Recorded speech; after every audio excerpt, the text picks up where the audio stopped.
Good morning from beautiful Brisbane, Australia, and welcome, Conscious Warriors, to our morning tutorial, for want of a better word sometimes, where we get to share information and look for what's our one next step on our path in recovery. Now, yesterday we talked about how to learn to love myself externally.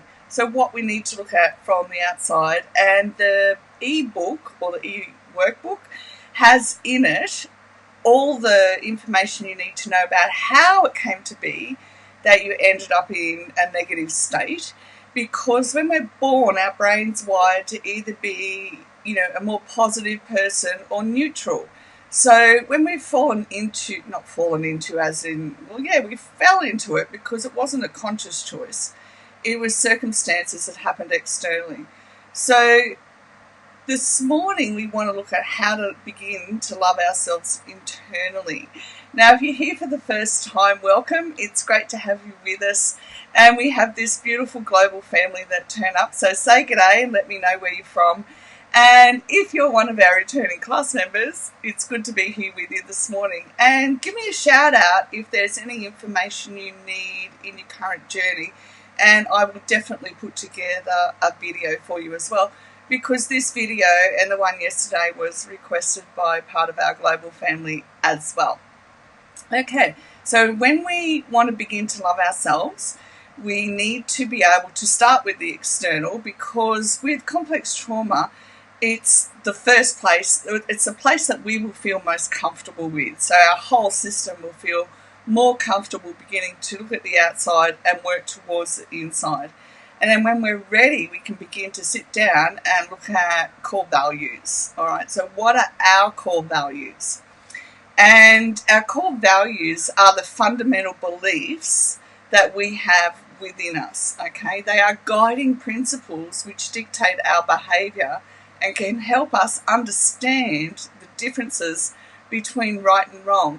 Now, that's important. It might sound, at first when I was reading, I was like, the differences between right and wrong, we all know that. And then I went, you know what? Core values are different for everybody.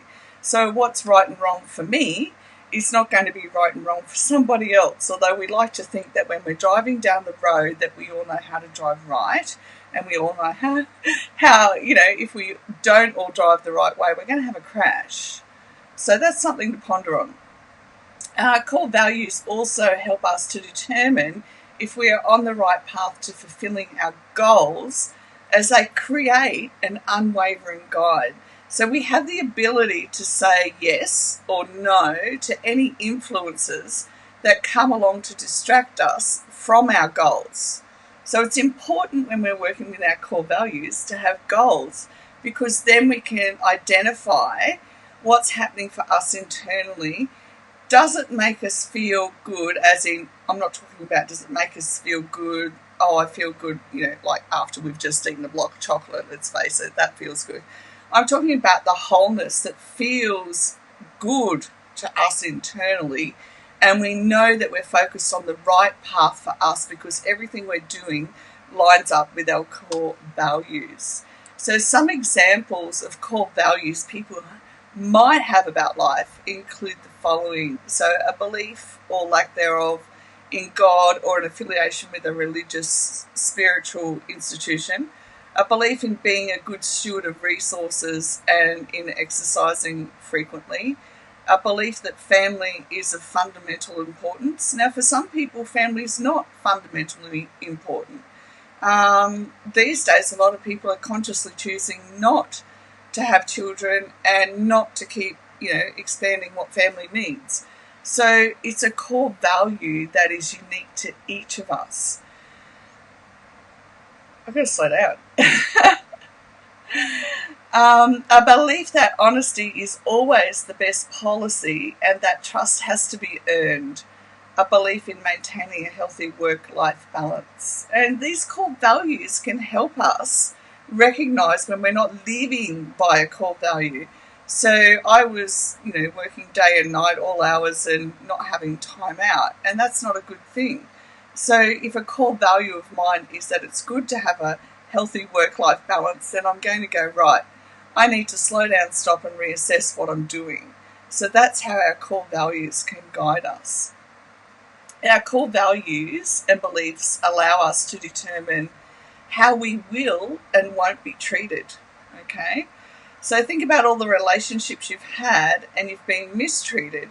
Then when you get your core values on track, it makes it easier to say, I'm not going to be treated like that. And that happened to me a number of months ago, where someone came into my life and they wanted to come in and out, and look, it was just all over the shop, okay?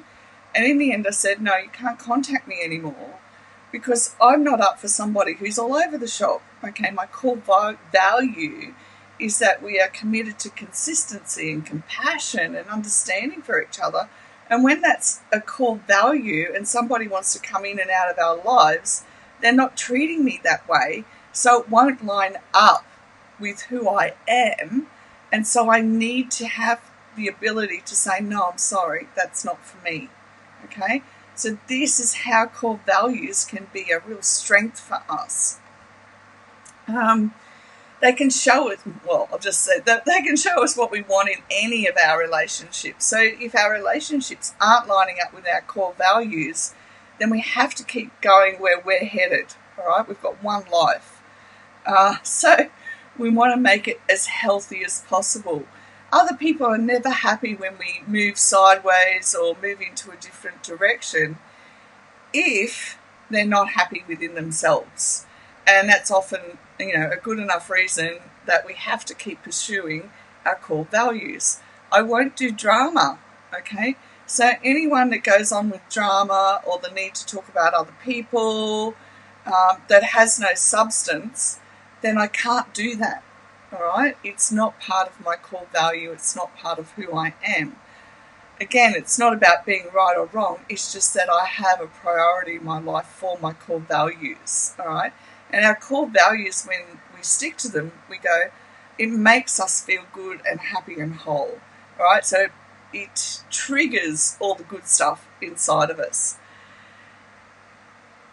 So it does help us identify when we need to say yes or no to people and events in our lives. They give us a strength and a certainty that no person can, all right? So it helps us stand on solid ground when we need to say yes to something or no. And we'll make a considered response to whether we need to say yes or no according to what lines up, with how I am and who I am internally. When we live by them, we become known as having a good character. So other people may not agree with, us having core values and standing by them, but they will stand back and say, yeah, I can see they've got good character because they're consistently committed to being who they are, as opposed to who, they don't align themselves with what the world says they should be or what they should do. All right? And that's a good thing, because if we want to make a difference, we have to be the difference as well. And the difference isn't being different to other people, it's aligning with our own core values. That's how different it is in today's world. Somebody who's prepared to stand by their core values is actually very different, because a lot of people just want to do what's happening in the world. Go with your core values. So some core values are dependability, reliability, loyalty, commitment, open-mindedness, consistency, honesty, efficiency, innovation, creativity, compassion, motivation, optimism, passion, respect, courage, education, perseverance. And you can actually Google a whole list of core values, but just pick 5 that you really want to stick with and practice them throughout the coming year. So if my core value is honesty and I feel like someone's not being honest, depending on whether they're in my safe person zone or the next zone out, is whether I'm going to sit down and have a conversation with them about that and what I see happening, and can they tell me their side of the story. If I can see that somebody's core values don't line up with mine, and I can see that there's dishonesty happening and they're not part of my inner circle, then I'm not going to have that conversation with them. I'm just going to keep going on and doing the one next thing that's right for me in my life. Okay? And this is the thing, nobody else can determine that for us. We have to be willing to make those decisions ourselves. What is our core value? All right. Now, I have put together some really awesome questions, and they're in a leaflet. I'll just put the link up here for you. They're in the massive professional library that's all free that I've built for you. Oh yeah, here it is. It just came up. So there's 8, I think. 1, 2, 3, 4, 5, 6, 8 questions for self-reflection so that you can determine what your core values have been, what you want them to be, where you want to go with it, and how you build all of that into a place of learning how to love yourself.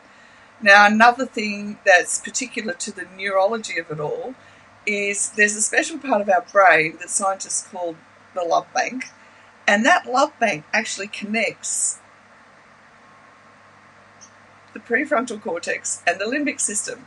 So we want to do and have experiences in our life that build that sense of peace and joy and happiness into our life so that we get to work with a whole brain. Okay, so remember, our brain's like a whole bunch of apps that work together as this mega supercomputer, and when one of the apps isn't working properly, then we get in and do the work to fix it.